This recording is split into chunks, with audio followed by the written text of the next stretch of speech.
Ourselves to each other. It's been a while. Welcome back to all. Happy New Year. The study session for the Board of the Town of Estes Park, January 14th, 2025, is in session. Our first topic, law enforcement event security MOUs, memos of understanding. Chief Stewart.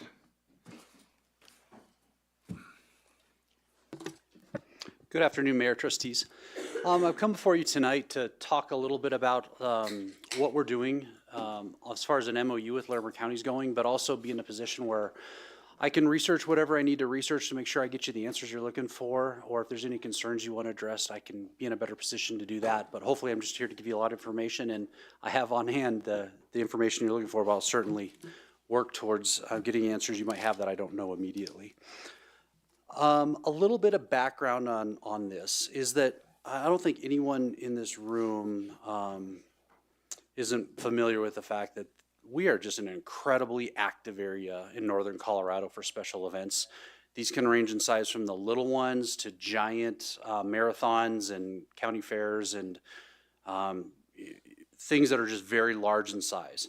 I'm there, just Venus to Miles cycling event is a good example, as well as, this year there was the Rocky Mountain Showdown, which was one of the biggest events you could ever imagine.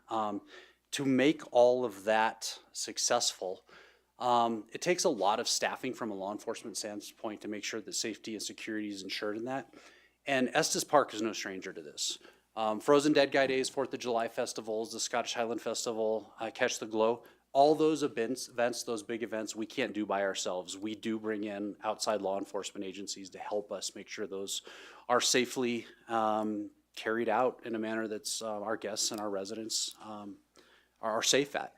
And really, when it comes down to it, I'm not aware of any law enforcement agency that can do this on their own. Even the two giant agencies in northern Colorado rely on mutual aid to make these things successful. More background, I can remember firsthand when the Ranch Events Complex was stood up. It was kind of an opportunity for Larimer County to recognize that they need to build a little bit more robust and organized staffing model to make sure the security is handled in those events. It wasn't just the law enforcement side, it really was a public safety standpoint, including fire, EMS, across the board. And since then, a lot of agencies have been all working together, coordinating those efforts. And what has come out of that is the need to formalize a little bit a multi-year agreement to make sure that an IGA through an MOU is occurring between those law enforcement agencies. This actually has been going on for quite a while, but there's been a renewed effort to make this a multi-year agreement so that every year we're coming back to the authority, the signatory authority, to make sure that MOU is in a good place. Since I've been up here, I've been working with Larimer County to see if what we can do to fulfill our end of that, which really kind of parlays me into the why. I think those of you getting to know me know that I really embrace explaining the why, and I want to speak to you the why like I'd like to get this accomplished here. It really breaks down to two sides. Something that's very good for our police department as a whole, but also something that's good for our employees. And I'd like to start with the department side. When we allow our officers to participate and help staff these large special events that occur in unincorporated Larimer County, and a lot of them do occur at the Ranch Events Complex, we get an opportunity to expose our officers to incident action plans and operations plans and just overall special event planning that really broadens their experience base. It gives them an opportunity to see how other things are done. And it also gives them an opportunity just to broaden their thought process about incident command and the different things that go and aspects that go into successfully through an ICS process pulling off those events. Kind of like I just said before, it's not just through the lens of that law enforcement piece though. I will tell you I've benefited in my career greatly from getting to see one of these IEPs work out, maybe in Wellington, where you're seeing how Wellington Fire is cooperating with UC Health, is cooperating with deputies and state troopers, and contrasting that through that exact same, maybe not exact same, but a similar event that occurs in Berthoud, where it's Thompson Valley EMS. It is the Berthoud squad of Berthoud it is the Berthoud Fire Department, and it's cooperating with entities around that area. And when you get to participate and see that through the different lenses and kind of absorb all those different experiences about the way public safety is done a little bit differently, not only differently when we do it here, but maybe even between those two areas, there is a great bit of learning and growth that can come from that. It is an opportunity for us to build an experience base for our officers who may be working similar events here in Estes Park. I can tell you a lot of the big events that occur at the ranch are not that different than Frozen Dead Guy Days. But the fact of the matter is you get to see the way different entities handle them differently from a fire law EMS standpoint. And to allow our officers to kind of get that experience through this broadening of their experiences through these other events, it really is good for our department, so that the first time they might see something at a 4th of July festival here, for me as a chief to know that they saw something similar at a hockey game 2 months ago, it just makes me know that we're going to do better as a department responding to that kind of stuff. This other kind of thing is what it is, but there is in the law enforcement community a sense of pride that comes from all of us pitching in together and contributing. I can't tell you how proud I was to see Sergeant Palucha actually working as a supervisor at the Rocky Mountain Showdown. You know, seeing this patch in an event like that, that's a big deal for building a team up and esprit de corps kind of things and having pride in your agency. And that's exactly what we're trying to build here at the PD. Those relationships that come from those kind of things are just something you can never discount. I think we're all aware of how we've relied on those relationships lately. I've called in a lot of my relationships that I've built in my career to make sure we're successful here at the PD, and this is an opportunity for us to be contributing to that bigger piece. There is truth to this. There are recruiting opportunities that happen at these things. I'm telling you right now, the officer wearing this uniform that's working the Larimer County Fair, giving out our little patch stickers, is exactly probably one of the kids we'll be recruiting to be a CSO here in the summer of 2033, right? Like, there are opportunities that come from participating in these big events that I'd like to take advantage of as we continue to try to build out our professional police force. Getting to be a part of all these experiences that I've described thus far, the other thing about it is it keeps us from being siloed. When we expose ourselves and our officers, our department, and our thought processes to what everybody else around is doing, it keeps us from getting that siloed thinking, that lack of growth that everyone else is doing. The profession is growing, public safety grows, and unfortunately, the population in northern Colorado has grown to a rate that we can barely keep up. It'd be good if we were learning from everything going on around us. And then the last thing I'll kind of put to you on this, why it's good for the department, is kind of alluded to this already, but a lot of these experiences that you, our officers, will have at these special events in northern Colorado, they are directly transferable to things that could happen here for our special events, but also the things that aren't pre-planned. The in-progress bomb threats, the horrific things that can happen, the experiences through these large events and through the understanding the incident command structure and just through leadership styles and being part of these bigger operations are things that will lead to our success here for in progress as well as pre-planned events. So there are a lot of benefits to the department, but there are also benefits to the individual officer. And I think I really want to take a second here just to say, as a command staff and as a leadership team at the PD, we have really been working hard to make sure that we're staying competitive in the northern Colorado law enforcement market. I think a labor market, I think everyone has probably heard me say before how rough it is right now to recruit and retain good officers. And this is something that has some benefits to our officers engaging one of these IHEAs and MOUs to participate in these big events in the Valley, or in Red Feather for that matter. There's officer benefits to it. And really what it comes down to is it provides an opportunity for us to have our officers experience special events that are either of professional or personal interest to them. Let me give you a good example. September 21st, 2025, There's going to be a huge air show in Loveland. They're trying to find every cop they can find to staff that. The Thunderbirds are going to be there. Cool thing to be part of. Personally, for someone who's really likes aircraft, right? But it also, I can tell you from past experiences when the Blue Angels were here a couple of years ago, that was one of the most thorough, thoughtful, well-done incident action plans that included airport resources, fire, EMS, traffic plans across state highways, city municipalities. It was amazing what a good job was done by the Loveland Police Department on that IAP. So I sit here and go, professionally, really cool thing to be part of. But selfishly as a chief, knowing that maybe Officer Trevino is in that briefing, seeing all the working pieces to make that thing successful, it's just a win for us, and it's a win to develop our officers.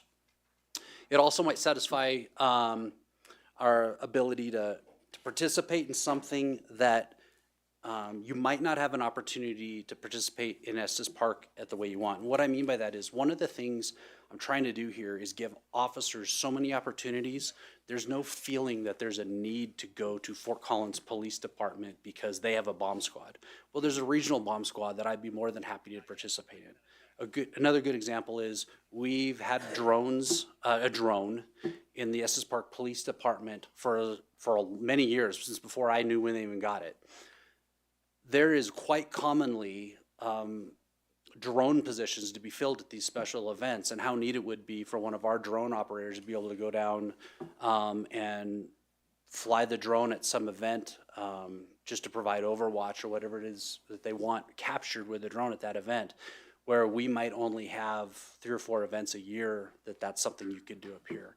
So anything I can do to try to give these experiences to the Estes Park police officers so that they're getting everything they could want out of this career while never having to leave this department is another reason why I think it benefits the officers. Bottom line, the truth of the matter is it is an overtime opportunity, and some officers are looking for that. And if in my way, this would be one of the few ways they could get it, because we'd be fully staffed and we wouldn't be calling them in to cover shifts. So hopefully the vision being years down the road, this is one of the fewer overtime opportunities they could have. And then this isn't a typo, I did this intentionally. Strengthening relationships falls under the officer level thing, not just the department level thing. So those are the why behind I'm trying to accomplish this. I want to be very clear that we're doing everything we can through the talks with Larimer County to do this in a way that's equitable for both agencies. Transparently, I've been on both sides of the fence now, right? The person who runs that down there is Lieutenant Brad Harkin, incredible guy. I supervised him as a division commander at the sheriff's office. Well, now I'm working with him as the chief of police to work on our side. I can tell you, no matter which of those hats I was wearing, there's never been any intention for someone to end up on top. Like, hey, how do we make money off of you? How do you make money off of us? The goal is, and has always been, and the position I'm coming to this from now as your chief is, how can we do this in a way that is the most likely that at the end of the year, we all walk away with zeros on our ledger? I know that's impossible. I know that, and I won't ever try to tell you otherwise, but I also want to be very clear that as we're working through how much it would cost to send one of our officers down to one of these special events, we're not using the normal rate, we're using the overtime rate. We are taking into account the employer portion of FICA and Medicare, and the employer ICMA, employee MCA. We're doing everything we can to try to make this as fair and equitable to both parties as we can. The other part about this is we are trying to make this multi-year, and so what we're looking at now is a 4% increase each year over the next 3 years, so that you don't have to hear me talk every year at this time, maybe every third year. And then that kind of all just ties into me wanting to make sure that whatever I need to do or any questions I can answer, you know that we're doing this through the lens of trying to do it in a manner that everybody, the goal would be that we all walk away with zeros. But I know that's not possible. There's a chance that we end up on top, that they end up on top on what the balance sheet looks like at the end of the year, but we're trying to make it a net zero. The next piece I have at it is, it kind of ties into that, but what I want to do is follow up with that with something that is really important to me, and that's is all those things I told you about why we want to do this. let's just say at the end of the year, we were on the wrong side and it ended up costing us money because only the most senior officers who made the most were the ones that worked these events and our most junior officers didn't. I don't in a million years think that's possible, and we wouldn't, as a supervisory level, we would manage that. But let's just say worst case scenario, we do come up on the wrong side of this, and even by a moderate amount, I would look every one of you in the eye and say it was worth it. All those things that I said about the department, building our skill sets, building our competencies, providing a place where our officers want to work and they feel like they get their fill out of specialties, or just that satisfaction of, hey, I got to go work the Thunderbirds. It would be worth it. The things that we send our officers to for incident management training, for leadership, those kind of things, we will pay to send officers to get that training, and they get that collaterally a lot of times through these special events and that exposure to things. So I just kind of wanted to be pretty transparent and clear with you, and that is like, we could end up on the wrong side of this, could end up on the right side of this, but either way, it'd have been worth it, in my view, and I was very, it's my professional view, because of how valuable those experiences are, and to have when something horrible or nasty happens up here in Estes Park, I don't want that to be the first time an officer might see that. I'm sorry, Loveland, but it would be great if that happened in your jurisdiction first, but my officers got the benefit of that experience. So there's a lot of value that's kind of hard to wrap your arms around. It won't end up on a ledger that comes from getting a chance and opportunity to be part of these special events.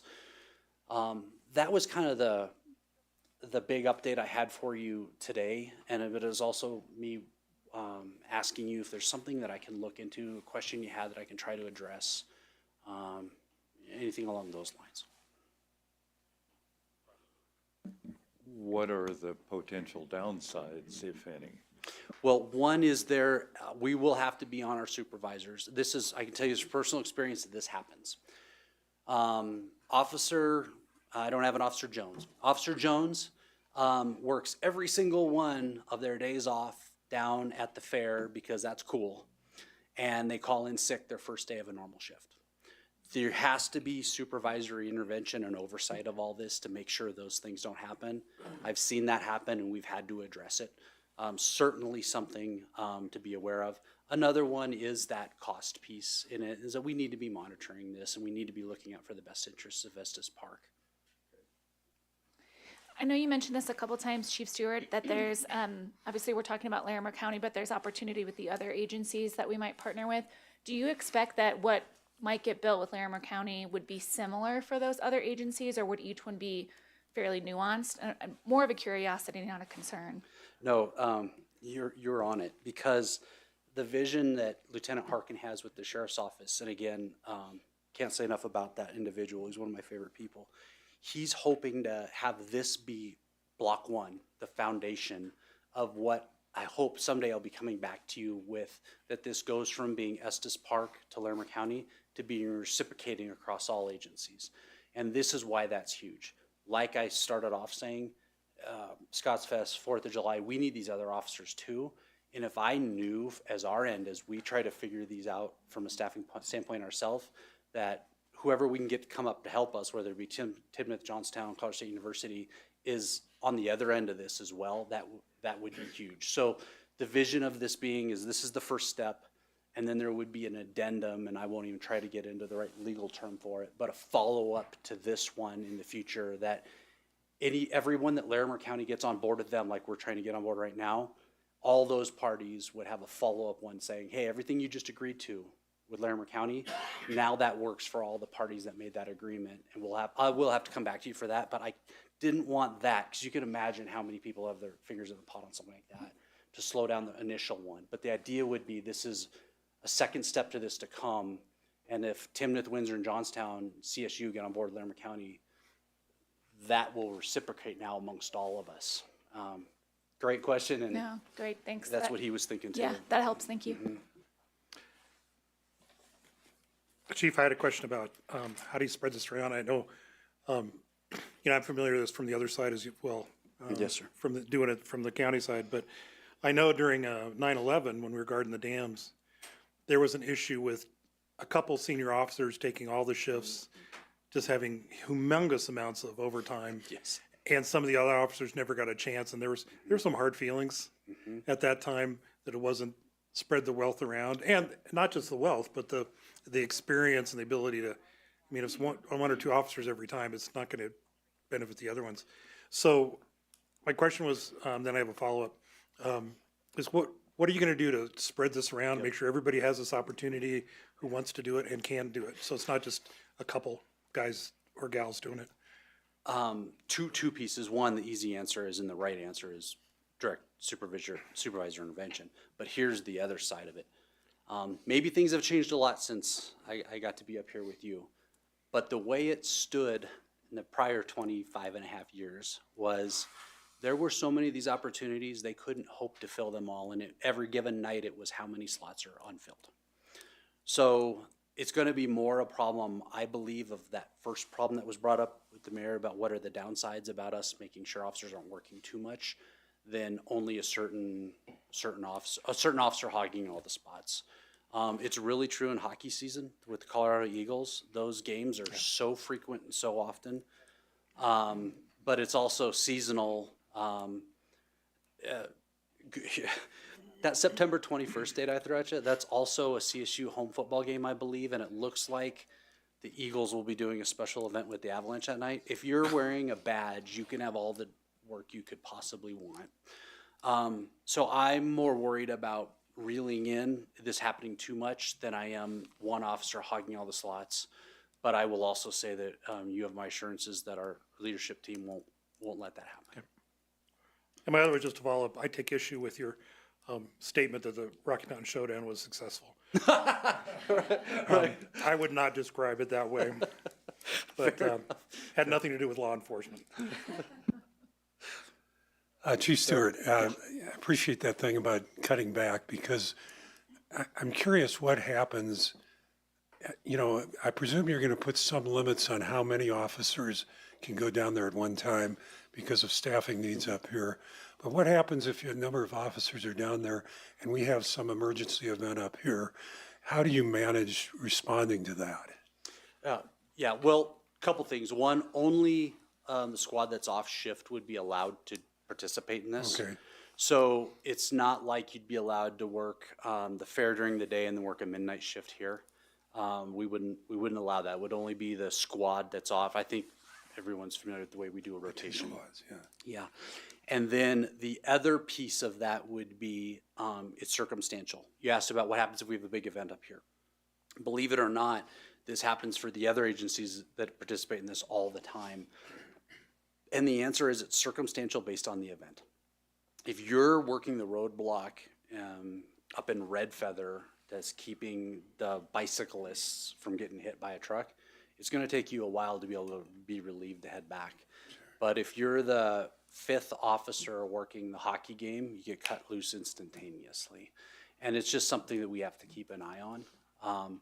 But I will also say that concern isn't a big concern of mine, because you're kind of looking into the second or third operational period that would be a concern. In the immediate first operational period of a catastrophe, I'm relying on State Patrol, the Larimer County District 6 deputies, Rocky Mountain National Park to get us there.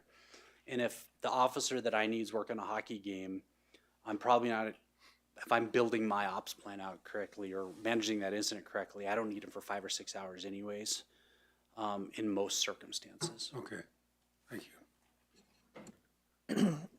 So I think it's great. Yes, ma'am. I think it's great. I also wonder, I think I've mentioned this before, in the bigger picture, Yeah. are there any police forces that work together, not for events, but even for seasons? And the fact that it's like CSU, CU police are probably not all that busy in July or August, whereas we're bustling busy in July and August. Are there any times where they, coincide with that and have police officers coming from CU or CSU up to help us during the summer? And then maybe in the fall when their school starts and our starts slowing down, we send officers that direction. And I know it's a bigger picture. And I don't think there's anything yet like that, but is anything ever be talked about like that? No, there's been talk, but generally it's been response with a circumstance that won't allow it. Let me give a good example. Our school resource officers, we generally allow them to take minimal or no vacation during the school year, which means we tell them, let me qualify that also. And usually about half the summer, we send them to the school resource officer conference, school resource officer specific training. So when the school is not in session, they have such a small window to take their vacation that there's basically no time left, and that we denied all that from them during the year, which kind of speaks to what a great person SRO Maisala is, because you sign up for that and you agree to that. I will not, other than family emergencies or maybe an extra day on the end of spring break, I will not take weeks off of vacation during the school year. But the consequence of that is all the mandated training you have to have happens in that off time. The exact opposite of that is, think of someone like Larimer County Parks. They cannot breathe, just like Estes Park during the tourist season. It's warm, it's sun out, just like we have people filling our streets, they have people filling their lakes, which is why, just like us a lot, we're doing everything we can to cram as much training as we can right now. Because, and I don't know if you're aware of this, but we don't allow vacation at all for a big chunk during the summer. We restrict vacation during the summer up here, and so we force it off onto that, the off season, if you will. The interesting thing is, whether it be parks or a tourist centric situation like we have here, it's a yin and yang thing with someone like an SRO who's like, no, we need you to take all your vacation over Christmas because we're not going to allow you to take it in April. So we have conversations like this because there was conversations like, how can we put, those parks officers, how can we get them engaged in their off season and vice versa? And it always comes down to, there's just not enough hours in the year. But it's a great question, because it's one I know in my previous career, I was trying to figure that out too. And it's just hard. Sir? Thanks. I had some questions before. When you presented this, you brought it to us, had some financial questions that you answered. So I appreciate you taking time with me to answer questions that I had that were pretty specific. So I feel really good about this, and I see the opportunity. I see it through my experience with the fire department and how they work together. There's no question that this type of a relationship is going to benefit our community. You talked a little bit about the evaluation process and that this is a multi-year engagement. What can you describe what that evaluation process is going to look like to make sure that it's not going outside the boundaries that we think exist? So it'll happen on a couple different levels. One will be the evaluation that's occurring in the PD with our leadership team to make sure we're getting value out of these things that I've talked to you about. We're getting that value out of it for the department and the office or both. Because that's something that'll obviously be a discussion point moving forward if we just don't feel like we're getting this value out of it. I'm not quite as concerned about that based on my own personal experiences. But it'd be foolish for not to look at it. The other piece of it, though, is the financial piece. We're going to have to, at the end of every year, take a hard look at what we paid out and what we paid in and what we got for it and the benefits, the pros and cons of that analysis. The way budgeting is done here, I don't know that I'll have a number that I feel really good about until we get the final year-end numbers, but I can also say every month from Executive Assistant Barnes, I get an overtime report. And if I ever see some massive number jump out at me there that's going to cause me angst, that will be something that's occurring on a monthly basis as well. And I do think with our own needs up here for extra coverage in our tourist season, I don't know that a whole lot of this is going to be occurring in the summer. But there'll be internal evaluations over the effectiveness, but then also a financial evaluation that I have to do. And it would also be my expectation, and I would assume the expectation of my supervisor, the town administrator, that him and I are having these discussions when we meet weekly about periodically this coming up, and I would expect no less from him. Well, it's been a interesting topic, not only here, but at the county. Yeah. When a lot of overtime or there's an exception to a rule. Yeah. So the community certainly becomes very interested very quickly when that comes out. So that regular monitoring will be helpful for us to look like we're making good decisions. Yes, thanks. Thank you for the presentation. I too am, don't see very many cons for it. A couple questions I do have. Do you know what the numbers are as far as what Larimer County that we've spent on bringing up people to help us with our events? you know, you said that bottom line. Do you know in past what it's been, since we haven't been involved in returning the favor, how much we've spent on extra help here? I don't. I can get it for you though. That exists as a number because we budget for it. It's in the budget. I can't remember what it's called, but it is basically, we do have a line item in our budget for officers to come up with those special events in mind because we can't cover it. But I could absolutely get you that number because we budget for it. Yeah, I'm just kind of curious of what, because I wouldn't know what we're looking at, you know, without that. And then back to what you mentioned as far as training and your you know, sending your officers to this school or that opportunity to advance their skills. I know that costs money, which you have budgeted, but would this, certainly not every situation would take the place of or be in line with that same type of training you would be paying for them to go, but would this, if an officer went down and did XYZ, that would be similar to what he would be learning at a conference or whatever you would send him to and pay for that? Is there any of that can be crossed over, or is it merely just in addition to that education and just being like hands-on? Yeah. I would never want to supplant the training with this. Okay.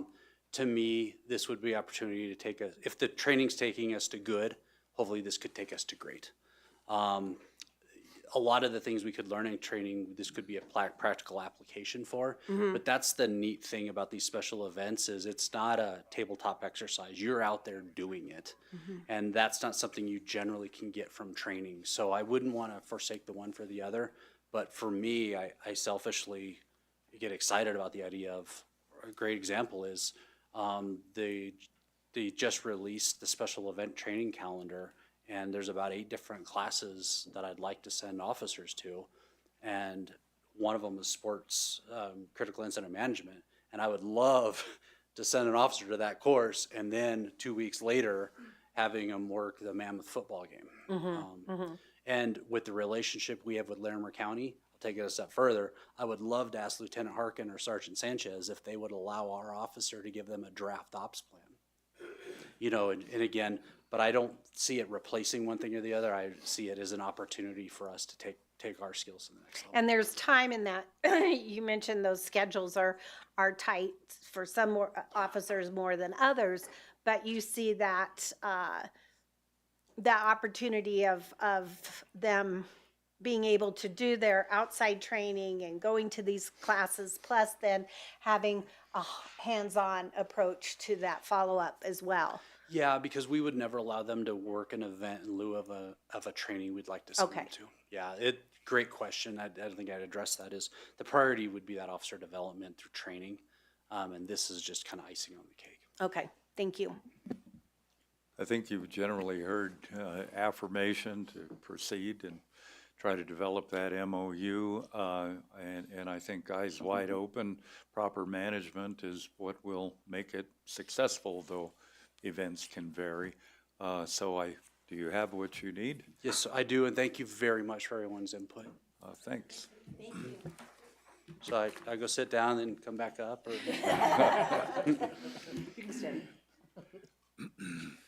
Item 2 on our study session agenda, Police Department Facility Update, and we have Director Featherston will guide us through this with a supporting crew behind him. So.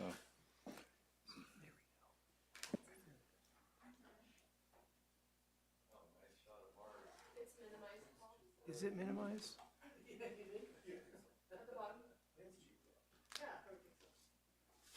Sorry, I keep on. Got it. I got it, thank you. Apologize for that. Good evening, Mayor and members of the board. This evening, we're before you to focus on giving you the update to the strategic plan goal of starting design efforts and pursuing land acquisition necessary to relocate the police department out of Town Hall simple ask tonight. We're really just giving you an update that you give us feedback and ask us questions that will help us complete our due diligence, continue our due diligence, and hone our focus for a timeline. Much of the information you'll hear tonight, particularly about the need, you already know, but our purpose of bringing it forward is so that we keep it in the public domain so that the community understands the need.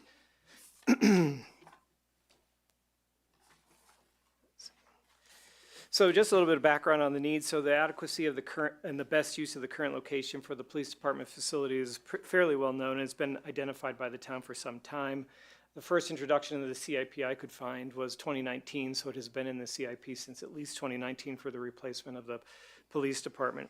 It was referenced about the best use of the property in the 2018 downtown plan, and as you know, in 2022, the town facilities master plan, the facilities master plan really called out the need for a new location for the police department as a first step to a couple of other things.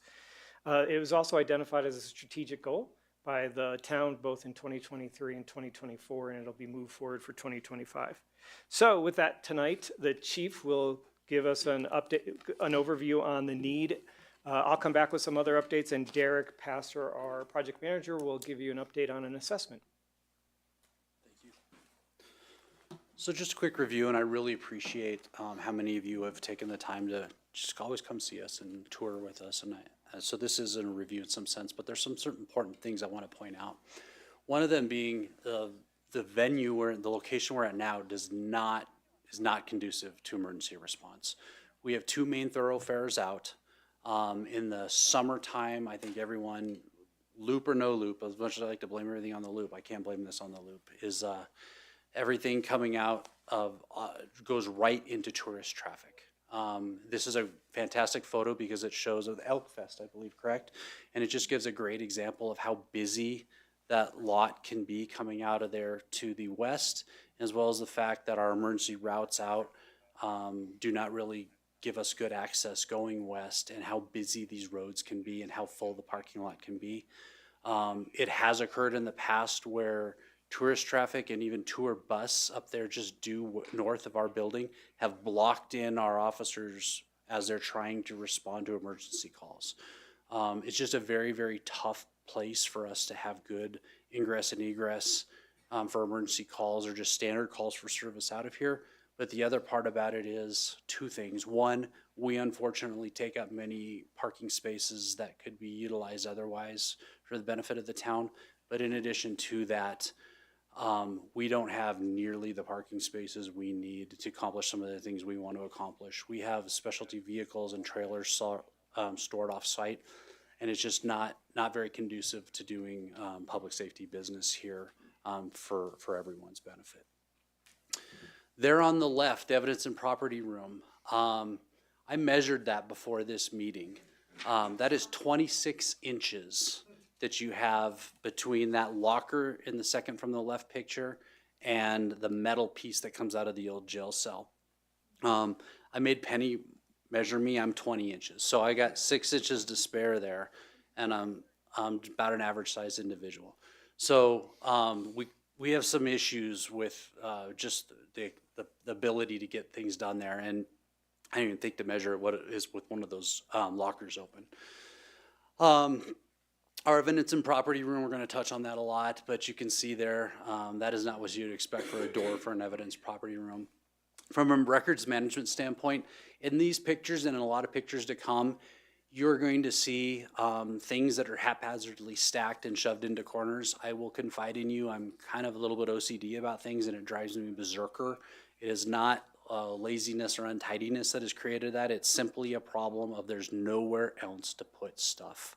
We've just so grossly outgrown that, this building.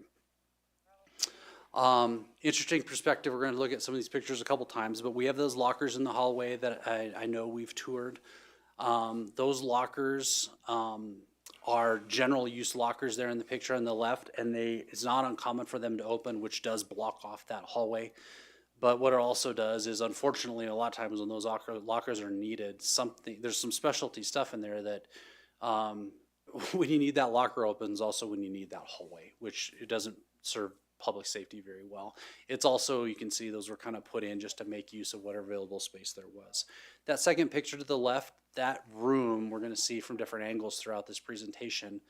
It's where we do our reports. It's where we have impromptu meetings. It's where we should be having formalized shift briefings. But it's also where an officer has an opportunity to store their equipment. So it's hard to have a shift briefing when the shift going home is undressing. It's just not in line with what we're hoping to accomplish and be the professional agency I know we can be. More pictures of lockers opening into hallways and just making the best we could of just finding places to store bins with all the things that are necessary for us to exist as a public safety agency. There on the right is what our bathroom facilities look like. On that top picture, you're going to see that that little step ladder, those collapsible ladders.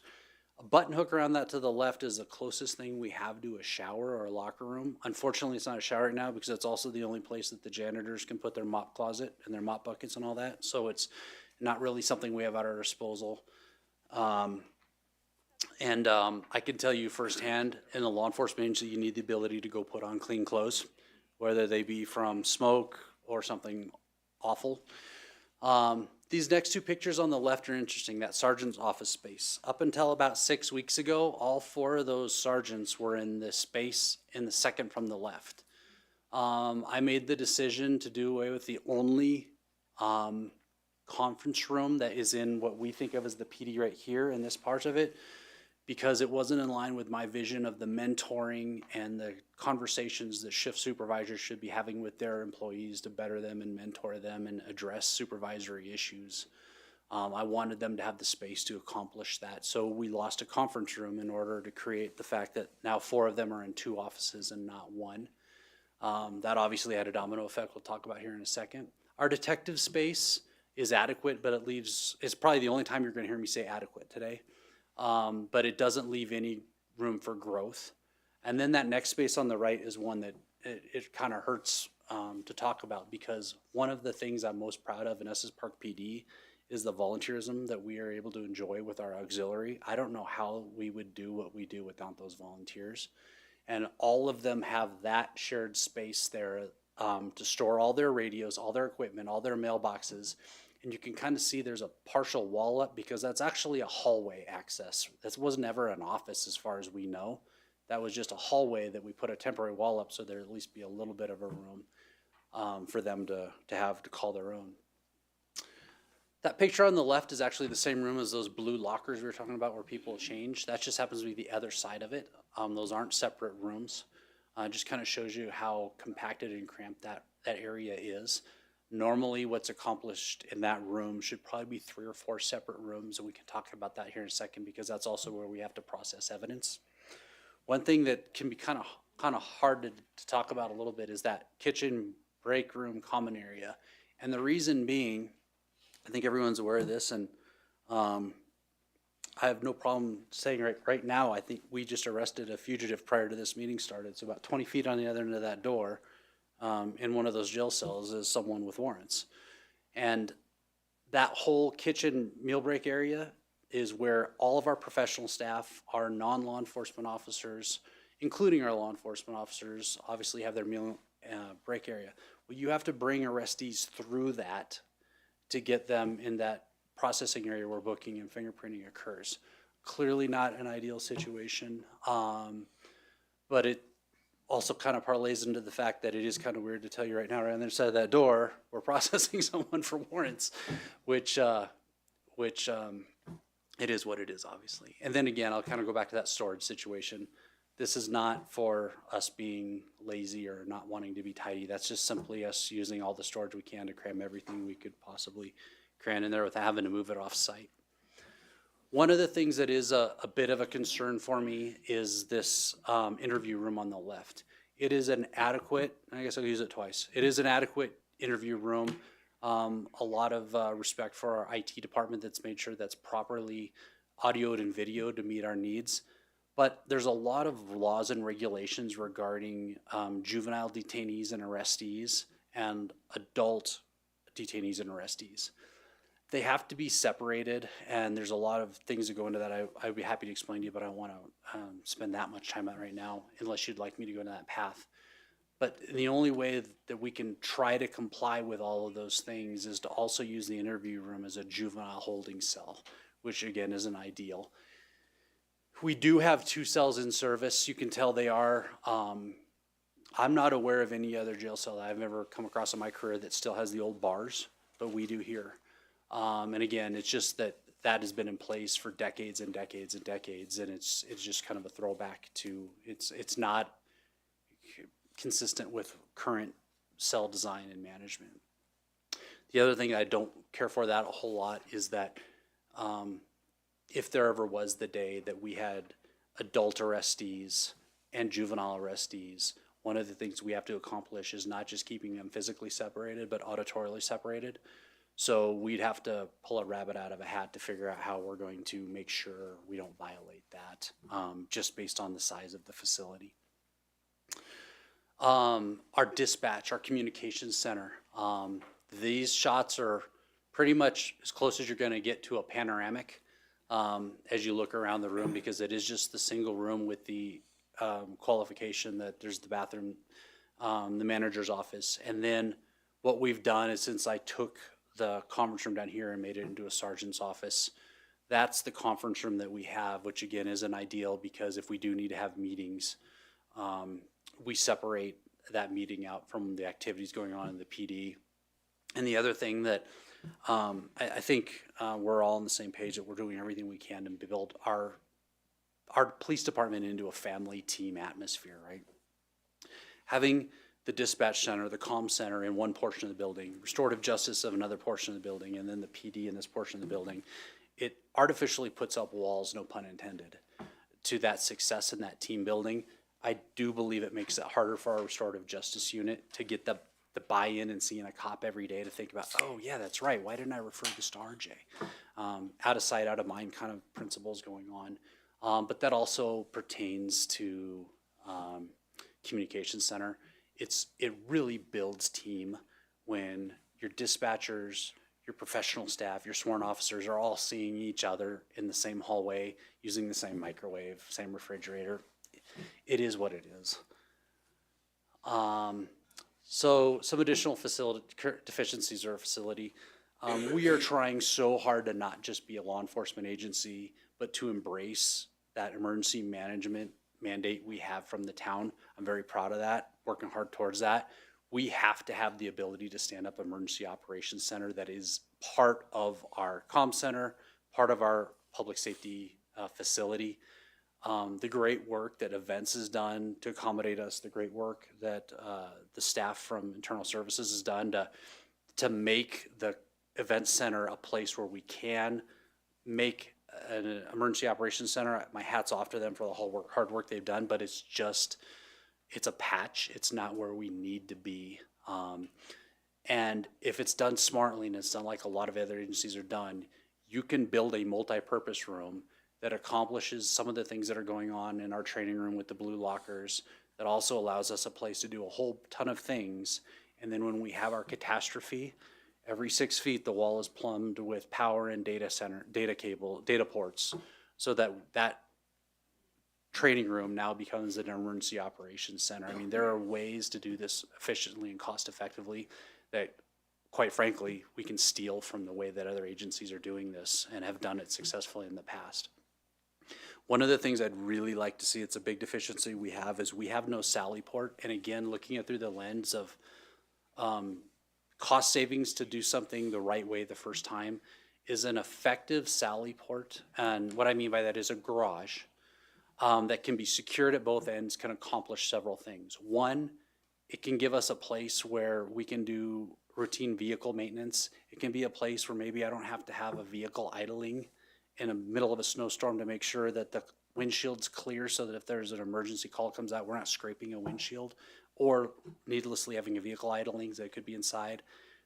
Routine maintenance and upkeep, and for me, from a supervisory level, inspections of our officers in those vehicles is huge.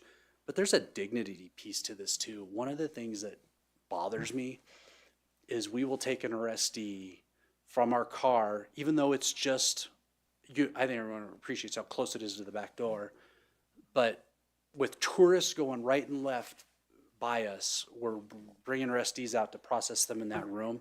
And whether that not be maybe the best look for us as park and our guests and our residents, but also maybe it might not be a dignity piece to that. I guess I'll just say it, leave it at that. That's for adult arrestees. It even bothers me more when we're doing that with juvenile arrestees. Like, if you have a sally port that's done right, it opens up into your processing room. Not just the dignity piece, but the security piece. I can tell you more, I've forgotten more times than I can remember the times that someone in handcuffs has ran from police. And I really don't want that to happen in July in downtown Estes Park where someone runs off that way with handcuffs on. So there's a security aspect to that as well, having a nice sally port. And the final thing is this, as it pertains to that sally port, it is super important to have a way to lock down vehicle evidence.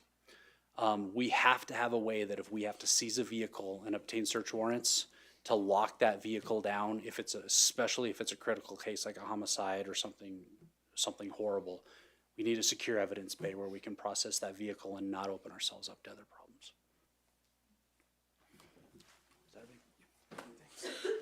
Thank you, Chief. So going to the location and land acquisition component, as you know, the town has looked at and continues to look at and complete due diligence on a number of locations.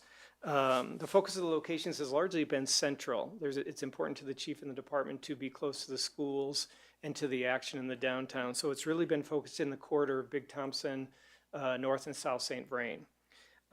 Following the study session in 24 that the board had about the location, the focus was on the Bureau of Reclamation property. So that's why it's flagged up there. Since that time, though, the town administrator's office and the town have identified some significant challenges into actually making that happen.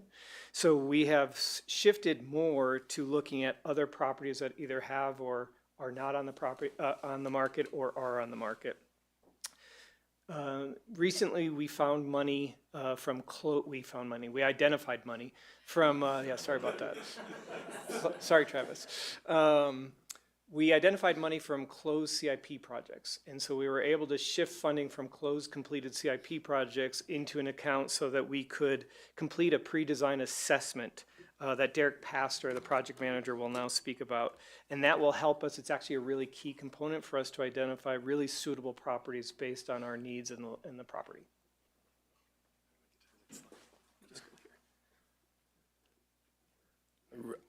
I really need to learn technology. You went too far. One back. I don't know how to do that. It won't bite you. There you go. There we go. All right. So as Director Featherston mentioned, we've recently selected a consultant team who is an architect as well as specializing in designs of police departments. And the first thing they said across the board is we need to do some assessments. We need to do some basic preliminary assessments to give us the idea of how big of a police department do we need? Where's the ideal location for this department this building to go? How much is the construction costs, rough estimates going to cost?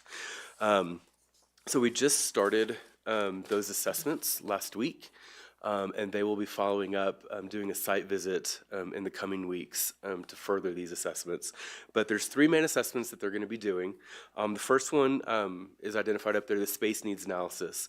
It's basically identifying all the different programs that Chief's talked about, restorative justice, communications, emergency operations, all those things, all the different programs they need to go into this building. What are all those? How big of spaces do they need? How many offices? How big do those offices go? How many people are going to be in those offices? The next thing, it's called a deficiency analysis. And I really think that's funny because we know the current situation. But it's not just deficiencies. It's not what isn't working, but it's also what is working. And that talks to the culture, that talks to operational, that talks to function. And so all of those components are going to come into how this building is going to be laid out and designed. And then the last thing is a site plan analysis. So they'll be looking at the locations that we've identified as potential sites and kind of helping us identify what works, what doesn't work, what are the pros and cons. And in these analyses, they will build, you'll see this, there's an item that says bubble adjacency diagram. It's basically a jigsaw puzzle. They're going to take all the different pieces that we've identified, putting them into the space that we have, and figuring out what works. What components can go next to each other, and what can't. Just like Chief mentioned, we can't have juvenile detention next to the adult detention. So we have to identify all those different components. The last part is of this program is developing a conceptual plan of probably the top 2 choices that we and the consultants identify would be the ideal locations, and really just getting eyes on what it could look like. And then the last part is construction costs, hard costs, soft costs, to give us a good idea of when we come back for a budget, a request, here's our best assumptions. So all of that, it just got started a couple weeks ago. They're doing site visits next week, or in February, sorry. And they should have all this wrapped up in June. So we'll be coming back to you after that with, if not sooner, with more information. But that's kind of my part of what I have going on right now. So then that brings us to financing. So the pre-design assessment is really critical for us to help identify what the costs are. You know, right, the town has been talking for some time about some projections. This will really put some solid beef behind the projections that you can feel comfortable trying to identify some funding options. So generally, we're not at the position that we can talk about funding options, but generally in the state of Colorado, municipalities have a number of options available to them to fund a significant capital project like this. One of those is current sales tax revenues. There are communities that have enough cash on hand to be able to pay for those. That does not require a vote by the electorate. Then there's some debt service funding. So those can be funded by current sales revenue, tax revenue. So if we find funding or capacity within our sales tax revenue, the town can do that with no vote required of the electorate. Then there can be a new or increased sales tax revenue, and that does require a vote of the electorate. Then a GO bond, general obligation bond funded by property tax, that does require a vote of the electorate. And then finally, a lease purchase. So there's certificates of participation, that is basically a lease purchase option that does not require a vote of the electorate within the state of Colorado. So those are just general concepts. I think once we get a real firmer cost, we'll be able to come back to you with some harder options, more firm options for you. Then a construction timeline is just something really important to keep in mind. So the town's been talking about this since at least 2019, at least from the CIP perspective. Back then, I think it was anticipating a start date of the construction in 2025. And here we are in 2025. So based on the work that we're able to do ahead of time, we are generally looking at a 48 to 60 month period of time. So assume this year in 2025, we are able to identify a path forward funding-wise and everything else, and we get everything in place. We are looking at occupancy not until 2029, 2030.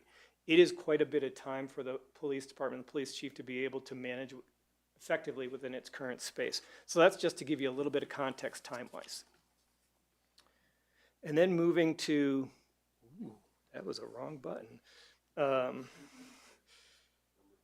Yeah, sorry.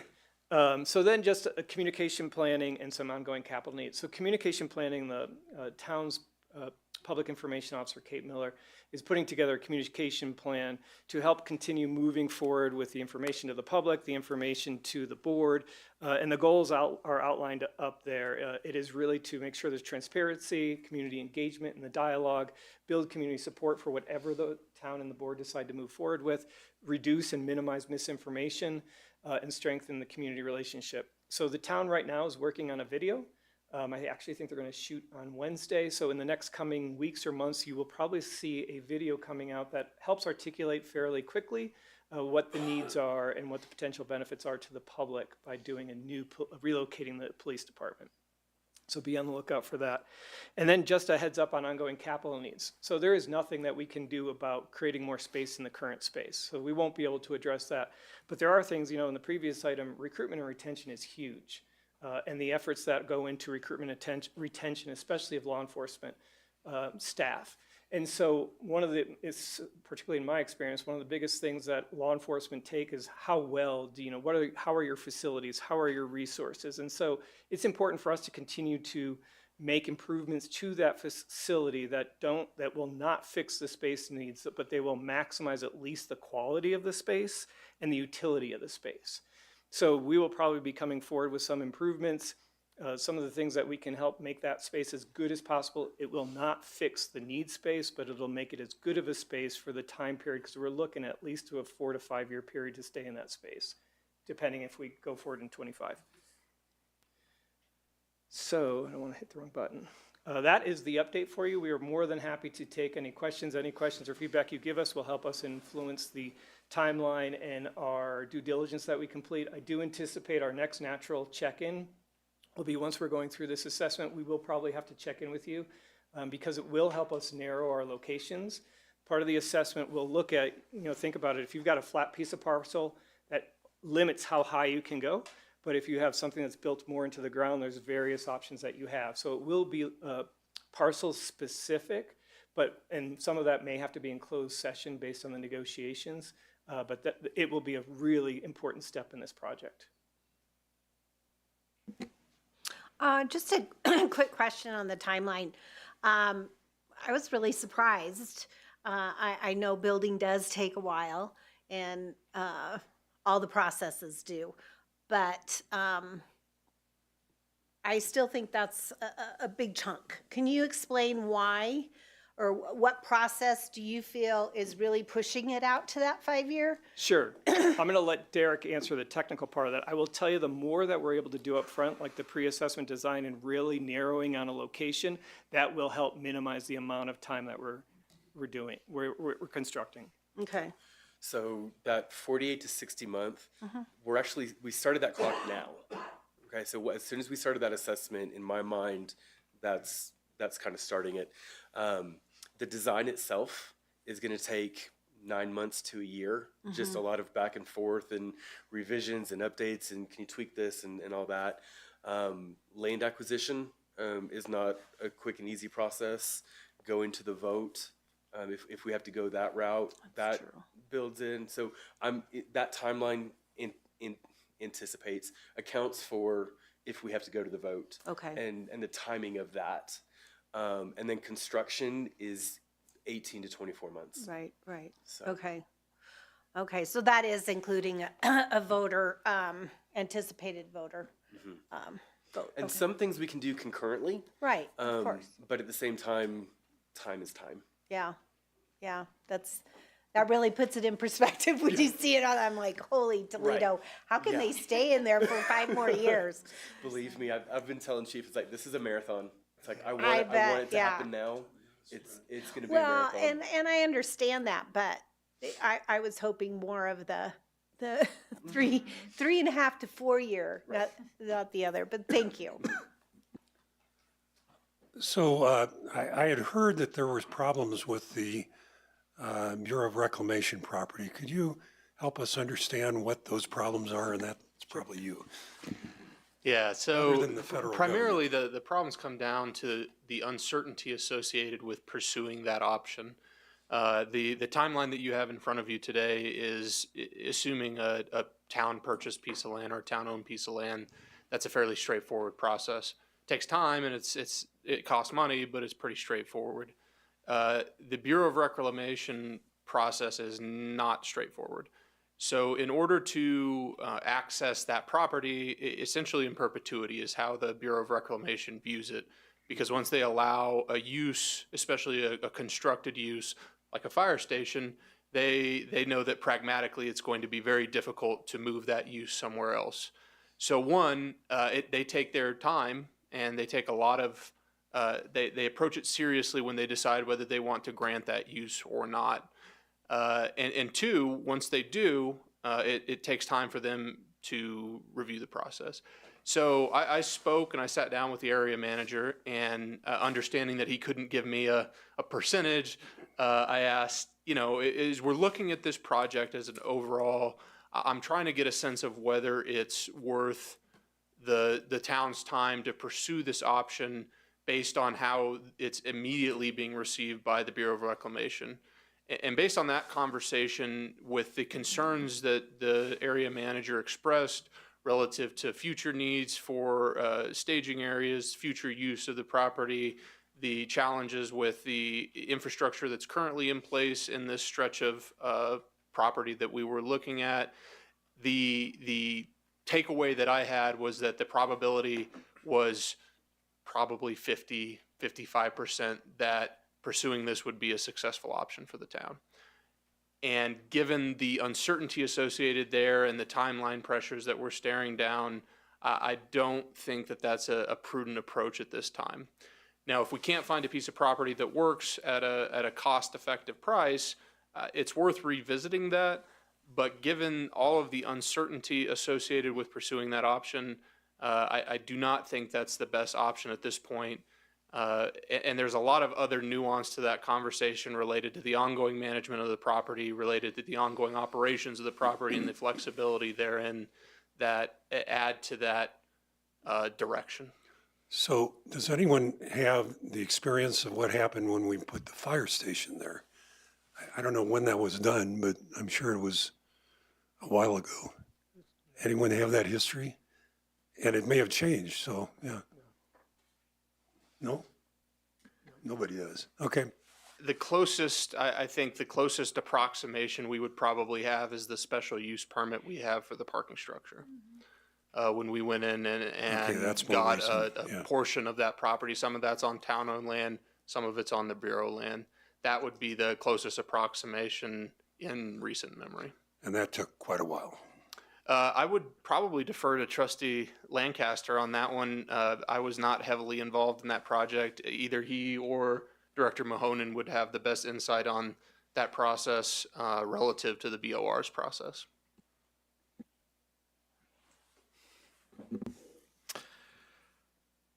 They were not the easiest organization to work with. Let me just leave it that way.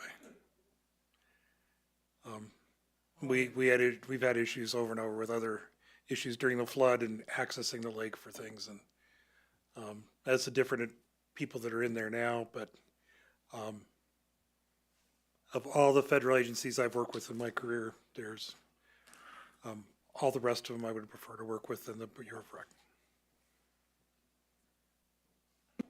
Just a little insight from the rec district point. What is the rec board? They are a nightmare to work with. I know, but you can. I'm term limited, so they are a nightmare to work with. There was a conversation about multi-agency use for this facility, and that was one of the attractive benefits of the co-location of the fire district. Do you see this being a multi-agency facility in any other location outside of dispatch, or that being an EOC or something like that? I do, as much as those other agencies are willing Wasn't to there come. funding that was tied to that we were looking at? Yeah, I apologize, I forgot to outline that. So from a funding perspective, there's not a lot of grants out there for public safety buildings.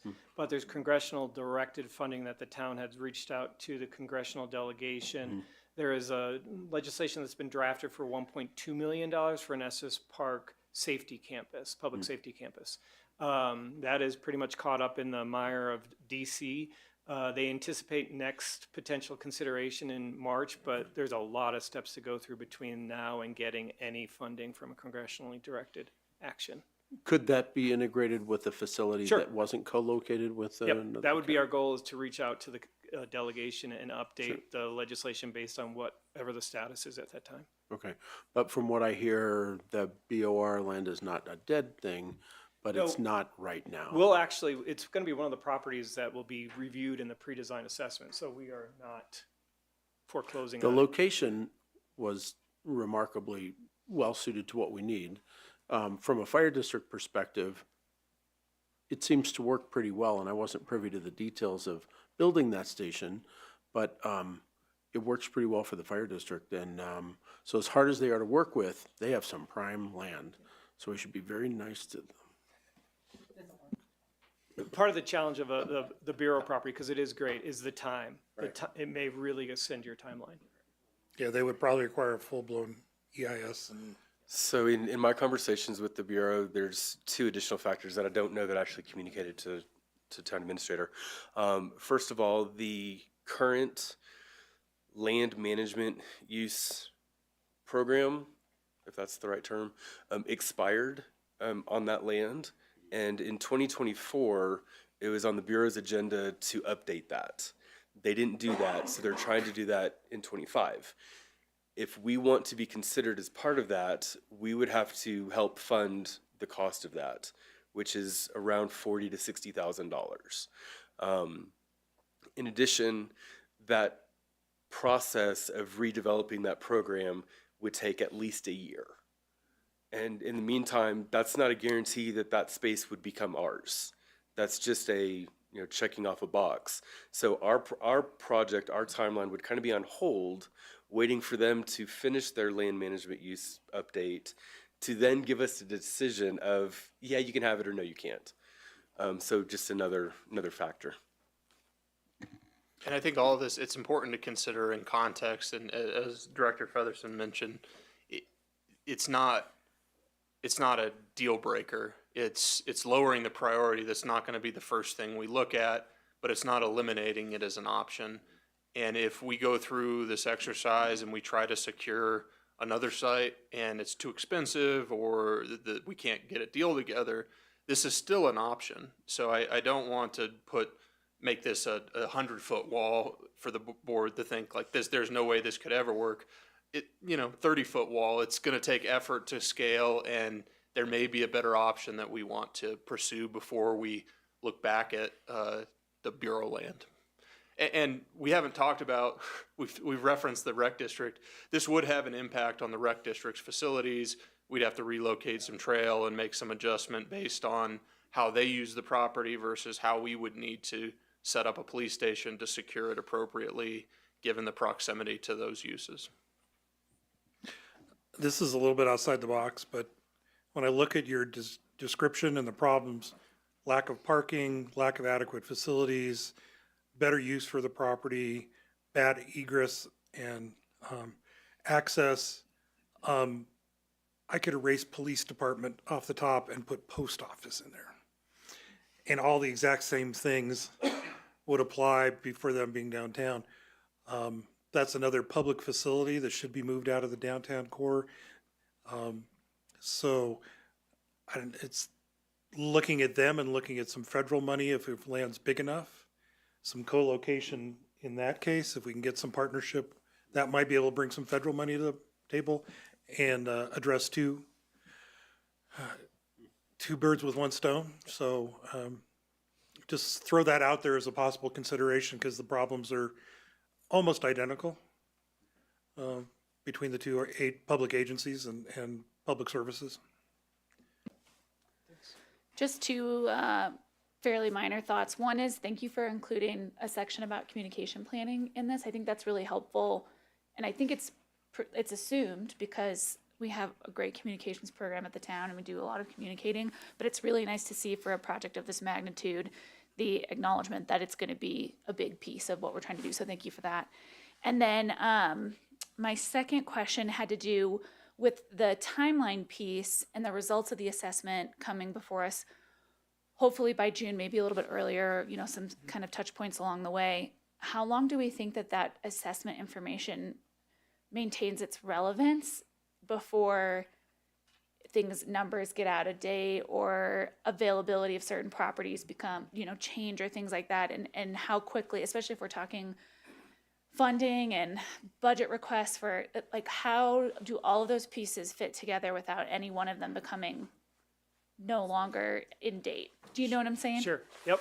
I do think that from a time perspective, the sooner the better, right? They will be, so essentially what it does, it'll take up to 5 properties, look at it, bring those to a certain stage. That's probably when we'll bring in the board and might be in closed session because it'll be very location specific, because we will need to narrow it. So I think the locations will not be an issue as long as we're able to at least get first rates of refusal or to lock down some interest. The prices, you can always project those forward as time goes by, because I don't expect that the prices will drop for construction, not in the near term. So those can always be accelerated as long as we stay on the locations that we're at, because these will be location specific. Okay, thank you.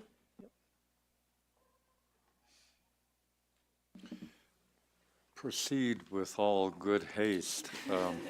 My term, this term wraps up in 2028, so my goal will have to be get this done before Chief Stewart's hair turns gray.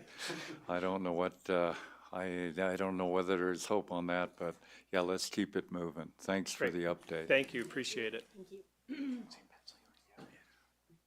I have one item for our future study session, but first, Town Administrator, do you have any items? I have a few items, Mayor. I want to start with two slight modifications to items that you've approved. I just want to make sure that the board and the public who might be watching understand where these shifts are and make sure there's no concerns. We had an approved unscheduled item, parking enforcement updates. We've retitled that to add a little more specificity to the Estes Park Municipal Code, Title 10, Parking Prohibitions Revisions, so people can go and understand what that's about versus just a broad title. Secondly, the Estes Nonprofit Network update was previously scheduled for approved unscheduled. We typically have updates from outside entities at the very beginning of your board session. So I wanted to see if you wanted to have that at the beginning of a town board meeting, or if you would prefer to have that as a study session. My only concern with the study session is that it creates an expectation that we will have outside entities at those study sessions moving forward, and we typically have pretty full study session schedules. So I didn't know if that was intentional to add that to a study session, or if it makes sense as an outside entity report. We had previously talked about defining reports from outside entities, either in time or focus, because that became really a long part of our meeting when there were several scheduled. So that's the only thing that I would add to that, wherever it appears, and I'm in different study session or, because there's not really public input, it's an update, we're not taking action, but I think that we need to define the time so we can be realistic about getting all of those reports annually. You know, I see the study sessions as a more relaxed time for us to roll up our sleeves and dig into the issue and go back and forth on something, not for a informational presentation from an outside entity. So I would hate to start the precedence of having those as study sessions. We're not studying anything, we're just listening. I'd rather see those on the regular agenda. Yep. I'll connect with Executive Director Kraft, and we'll find a time that works for an outside entity report, and we'll make sure that we only have one scheduled on that night. I know we've had 3 or 4 of those stack up before, and it's a lot. 2 or 3 items that we'd like to add. Policy 842 parking permits revisions on March 25th. We've had some issues come up this past year that have led us to believe that we should make some changes to how we manage certain parking permits in downtown permit lots. And we'd like to talk about that right after we talk about the municipal code parking prohibitions. We'd like to give a 2025 Public Works 1A sales tax update, just a preview of what's going to happen with the street improvement program, the stormwater sales tax, all the Public Works sales tax this year. And then lastly, we'd like to come on February 11th to talk about the Bighorn parking structure construction funding. That's a follow-up to a conversation we had in the fall. Okay, sorry, can you tell me what policy parking permits review is? Policy 842, Thank you. parking permits revisions. And then the Public Works 1A sales tax update, is that also on March 25th? That is a request for February 25th. Thank you. That should be a short one. Mayor, I have a couple of things that I would like to talk with the group about, and one of those is taking an objective look at some of the way town processes go. From my experience, it is, hey, we'd like to talk about, maybe we could apply for this grant, maybe, and we'll let you know how it goes, no obligation, and then we move into it, and we just get one foot after another, and we keep going. And the public engagement part of that, when we're making really philosophical or decisions about whether or not to pursue that issue, item, or topic, starts then. And I think that we've gone through those with such ferocity sometimes. We go in and it's too late to turn back, and then we ask for public input, and is that public input really effective, or are we so far in that it's too expensive to turn back? Anyway, I can illustrate this with 4 or 5 instances in the last 10 years that I took a little bit of time to talk with our administrators about what's that look like for a trustee or trustees to have an objective outside review of a process in the town. So Travis is not evaluating Travis, and just as an example. That seems to be an expensive way to do that and maybe not necessary, but I would like to float the idea and maybe work with Assistant Administrator Dan Weber on a way that we can look at our processes to provide some clarity to the public about how it works here, how we make decisions, how we spend money, how fast things go, what the public input really is, because that's been a question for me for 10 years.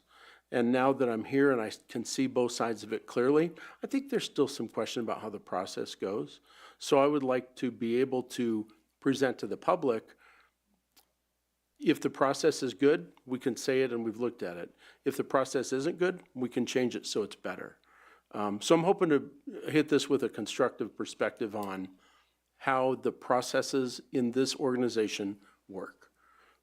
I know that probably sounded like a circle. If there's any questions, I'm happy to take them up, but it's more of a study session. Yeah, that's a a presentation. study session that you're looking at, kind of So a I'd like to meta make look at the that type of a processes. presentation Yeah. in an organized fashion. I'm willing to take it up with Assistant Town Administrator Dan Weber. He has offered his time and expertise in that.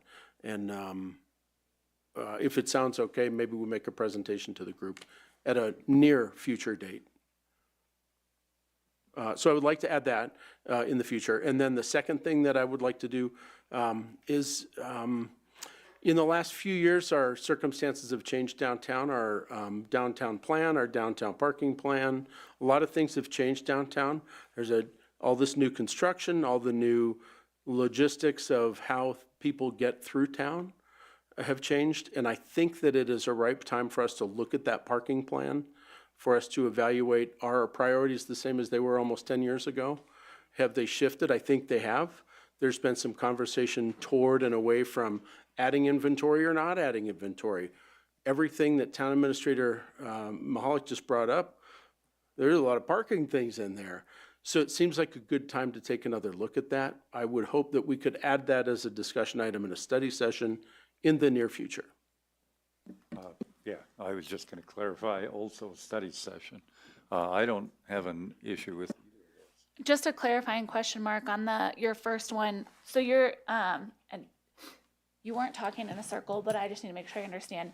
You're requesting that we as a board receive an overall, like, overview of how things like grant requests, processes work, and if we think that's sufficient for our decision-making process and public input.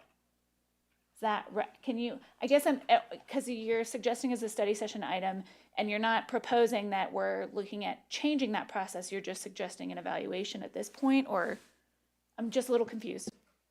So I'll be really candid with you. The Cleve Street project precipitated me saying, okay, how do we get here? How do we get through the process the way it's gone? And then I look back in my emotional state for the last 2, 4, 6, 8, 10 years of dealing with processes that have gone so quickly through the system and so many at one time. And I would say it's primarily public works projects that are high impact, really important that we're intentional about how we do that. Because the authority lies in this board on approving those things. And understanding that, I think that we need to be able to clearly understand what's coming, ask the right questions, and we need to be clear with the public in our communication and give them ample opportunity, maybe not just once, but twice. I think this town gives a lot of ample opportunity for the public to weigh in. I wonder how much, I think they don't give as much as they could or they want to, but I'm saying more, I'm giving you the study session presentation, really. I asked for the resources to bring in a consultant to review processes. That was the point that I was at approaching the administrators. I want to take a look at how we do things, because I think there are improvements we can make to reduce the stress on the community and bring it down to a reasonable manner. Because I have concerns about the way that's been going. To be continuing my candid, just tell you everything right here in public on streaming, recorded video. But we have some things that we can do better in our community, and I want to look at that, but I don't want to pull the plug on an expensive $100,000 for a consultant to tell me what time my watch says. That was a great analogy an administrator said to me, and I think it was probably pretty true. But I think that we need an objective look at how we do things in Estes Park. And that may be through elections. You elect people to take an objective look while it's still fresh. I don't know the answer, Kirby, but I want to try to get to a place where we can look at our processes. And I think a good start would be with the assistant town administrator, because he's not entrenched with those processes and he has experience with other jurisdictions. He brings a wealth of knowledge that I think would be helpful and exactly what I'm asking for. So all I'm looking for tonight is permission to add to the study session a presentation about taking a closer look at how we run things through the Estes Park town government. Trustee Eigel, is it a desire for a presentation from you or a presentation from staff or a discussion among the board? I guess, is it a scoping conversation, or are you wanting us to have bring materials? Here's the process for approving high impact projects. Here's generally what happens. Here's what we've seen or haven't seen. Is it a scoping conversation, or is it a desire to take a first shot at this and then have a conversation about it at a study session? First shot. To talk about, to be able to sit down and just invest a few hours of time to say, what's this process look like for us to do it? Can we do it internally? And reveal if the process is good or if it needs improvement. So this is not evaluating the processes.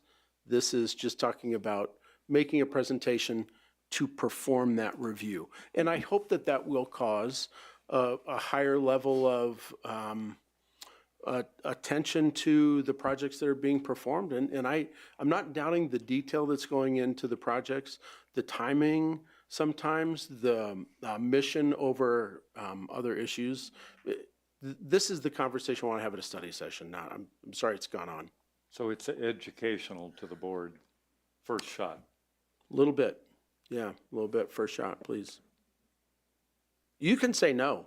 And I have other resources to address my concerns with how the town performs projects in our community. I own a business downtown that has been negatively impacted financially by decisions our town has made. So I'm stepping back as a business owner and trying to look at the greater good and take this opportunity with the information I have to improve the system. And I would say, and I'm looking at Town Attorney Kramer, that if there was assent and dissent about bringing this to a study session, I believe we can actually take a vote on it. I believe so, Mayor. I think it's done by a majority of the board. Right. Continue with commentary, though we are. Can I just say, so the summary would be, the question I'm asking is, in a study session, can we consider a review of town processes by an objective, either outside, or it'll be friendlier to do it with an internal process? Yeah, that sounds like more a review of, at first it sounded like, give us a presentation so we understand how those processes go, start to finish. I've probably had more of the conversation tonight, Mayor, than I was expecting, and this should have been the study session, right? So my study session is over. Thank you for allowing me to have that study session. I don't know what the answer is to the question. Other commentary? I guess I was a little confused too, because and maybe I'm really confused, but it starts with the now I just lost my words. The strategic plan. Thank you.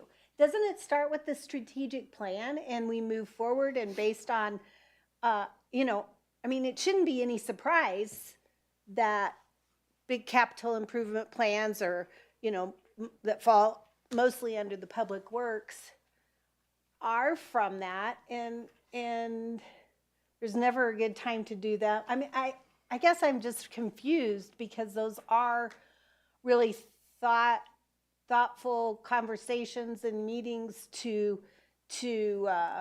put those in the strategic plan, and the public is aware of those and has the opportunity to chime in. Am I not understanding? I mean, that's the first process of anything moving forward. So, I mean, I think that's where, to me, that's where it all begins, right? And if there's, if anything needs to be looked at, it should be that. If that's not being communicated good enough, or if the public isn't engaged good enough in that process, because that's our building block. And it has to move from there, then it's got to move forward. If we don't want it to move forward, then it doesn't stay on the plan. So I guess I'm a little confused. Maybe I just confused everybody else. I don't know. So I guess I would just, I kind of have an idea what you're asking, but I'm not getting it from what you said. I know part of your concern is that we okay a no cost to us grant proposal looking at, and all of a sudden it goes from there to a project's being started and it's kind of halfway through hours and everything of staff time to use it. I'm assuming that's kind of what one of your concerns is. So I guess when you said processes, my question is, it's a very broad term. Are we talking about processes for human resources? Are we talking about processes for admin? Are we talking process for street maintenance? I don't know. So maybe if you could just focus that more on, what is the process from going from the strategic plan to, do we look for grants first? And I've heard this said, and I don't necessarily think this is true, but I've heard this said, that we gear our projects towards the grants we get, or do we have our projects that we look for grants for? So I can get those kind of issues. But I guess if you're talking about processes, to me, that's such a broad term because everything is a process. If we're going to have a study session on processes, just kind of define it a little more to me, because that's my whole thing is it processes for the whole town government? It just depends on if Dan puts his left sock on first before he right sock, or that, I don't mean to make fun, but just more specific. Sure, thanks. I have no problem with having the discussion as long as we understand that we need to focus it on the role of the board and our role in governing, and not the processes of the staff and getting into this. Could easily slip into micromanagement, and that's not what we're here for. We're not expertise in running a local government. We're here to provide leadership and direction, and we're supposed to be setting the ends and the objectives, but not the means. And as long as we stick with our processes and how we handle these things as a board and how do we work with the people, that's fine. I do not think we should be getting involved with staff processes and how they do things internally. That's getting into the micromanagement, and we need to differentiate between those two as we move forward. But as long as we keep those bumpers on there that we did keep with what's the role of the town board in this, and not just the role, but our responsibility towards the taxpayers, and stay out of the day-to-day operations, which under our governing policies is the role of the staff, I'm okay with it. So I think trying to get definition to it, it's really saying the interaction points where the board gets involved in the process of a major project, which may be multiple points starting from a study session or grant potential or first designs, first drafts, something like that. It may be just looking at those different steps or stating them. It does sound like it would be beneficial to have a study session to talk about what a review of the town process for approving high impact projects would look like, more a scoping conversation, so that all the trustees can express what they would like to see, or the questions they have, or the outcomes that they would like, and then we can follow that up with accomplishing the work and bringing it back to the board for a review once it's done. Because it sounds like we have a fairly significant conversation to have about what that review would actually entail. So there may be some shaping before you bring it to a study session. I think that aims in the right direction. I'd just like to make a comment. I agree with Trustee Agel about the need for this, basically because you hear occasionally people that get surprised by projects. They may have been in the. I'll ask the community, please keep the conversation turned off. We still have a active broadcast study session going on. You're welcome to come in and take your seat. No conversation, please. So what I was saying is that it's not unusual for people to be surprised by projects, even though they have been in the comprehensive plan, everything else, and all of a sudden, they go forward beyond, and the public gets somewhat surprised by that occasionally. And I think that's my concern as to why the process should be reviewed. Remember that the citizens are at the top of the org chart. And so are we bringing in the citizens at the appropriate times to deal with this? Because, if it goes back to the comprehensive plan, that's years ago, and it's different citizens at that point. So we may need to do things, and if it all comes up at the, when you have a public hearing on that, that's way too late. And so I agree with the need to look at that and reconsider it, and to the extent, Mark, you're involved with staff dealing with it, I'd like to be involved as well, so. So we'll get a discussion of a review of town processes for approving high-impact projects scheduled as soon as possible. The other question was, or the other item that Trustee Agel brought up was a reevaluation of the parking management strategy. I don't know how you would like to title that item, Trustee Agel. A relook at the downtown parking management plan. Yeah, the current plan that we're using is the downtown parking management plan. Some of the things have changed in conversation with, even at the level of TAB or in the community, or even at this board, we've talked about different ideas and strategies. So I think that plan has evolved. We call things a living document. So that one is alive, and it has changed because of changes in our infrastructure and in downtown. So just taking a look at, are we approaching that the best way to get the objective accomplished that we originally intended to achieve? Parking management plan. First study session in the future, to say in a few words, yeah.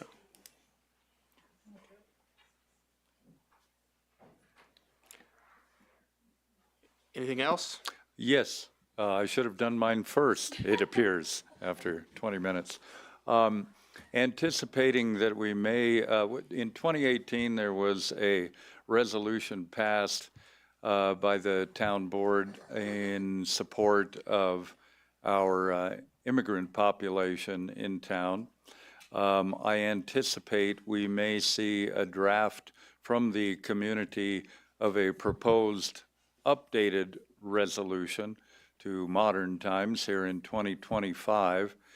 Based on that, I would propose that for an upcoming study session, if we are presented with said resolution, that we have the opportunity to have a study session specifically around that. Is there any contention with that statement? I see assent on it, so if we can get that on the schedule soon. We're now going to take a brief pause. I think given the lateness of the end of the study session, we will resume at, I want to say 7 minutes after. Can you handle it? 7:07. We will be back for the town board meeting. Thank you.